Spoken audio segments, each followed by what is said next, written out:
Hello and welcome back. In the last video we derived the ideal gas law.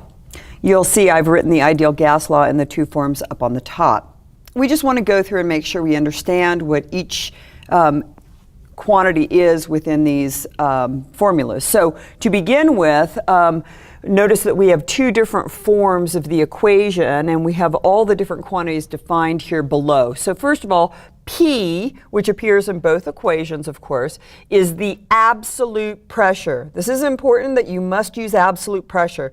It's not gauge pressure, it's not atmospheric pressure, it is the total or absolute pressure that the system is experiencing. So absolute pressure, and the units you need to have the absolute pressure in is the standard unit for pressure, which is a Newton per meter squared or a Pascal.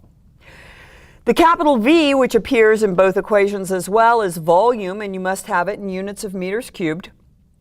Capital N, which appears in the first form of the ideal gas law, is the number of molecules. K, which appears also in the first form of the ideal gas law, is Boltzmann's constant. You can look this up in your textbook or a quick Google search, 1.38 times 10 to the minus 23 joules per Kelvin. T, which appears, of course, in both forms of the equation, is temperature, and you must have the temperature in units of Kelvin. Little n, which appears in the second form of the ideal gas law, is the number of moles. And R, which appears in the second form, is the gas constant, and it's 8.314 joules per mole per Kelvin. Now there's a relationship between the number of moles and the number of molecules, and that relationship is through Avogadro's number. So the number of moles is equal to the number of molecules divided by the number of molecules per mole.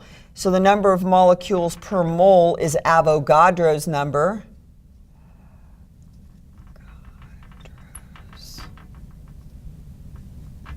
And that is 6.02 times 10 to the 23rd molecules per mole. So you can get back and forth between using the first form of the ideal gas law and the second form of the ideal gas law by converting molecules to moles or moles to molecules using Avogadro's number. In addition, in the last video, we also talked about kinetic theory, and for a sample of monatomic molecules, these are molecules that are one atom per molecule, the average kinetic energy of the sample of molecules is equal to 3/2 kT. So you can see that the average kinetic energy is measured by the temperature, basically. Temperature must be in Kelvin. Again, it would make no sense to have an average kinetic energy that is negative. And both the Fahrenheit and Celsius scales allow for negative temperatures. So if it's intuitively obvious it should be in Kelvin, but if it's not intuitively obvious to you, just remember that you can't have a negative average kinetic energy. And then also the average kinetic energy is equal to 1/2 the mass times the velocity squared and averaged. It's important to note that this is different than the average velocity squared. The average velocity of a sample of molecules is 0 because I have as much probability of a molecule traveling this direction with a certain speed as traveling this direction with a certain speed. And when I average those two velocities to 0, when I average these two velocities, I'll get 0 because remember, velocity cares about sign also.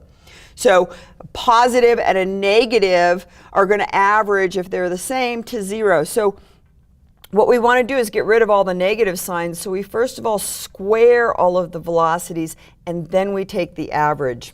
So if I equate these two expressions for average kinetic energy for a sample of monatomic molecules, then setting the right-hand sides of each of those equal to one another and solving for this velocity here, I get a special kind of velocity. It's called the root mean square, RMS velocity.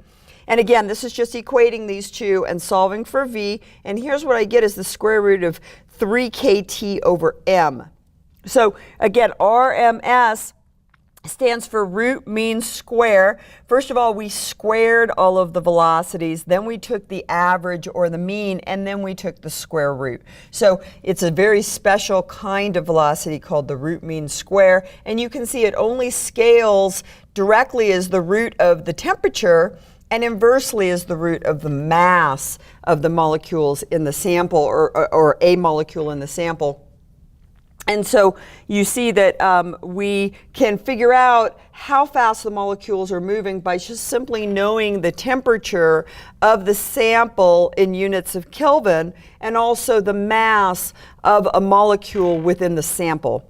So we're going to continue from this place forward, moving through chapter 13 in the next video. We'll see you next time. Thank you.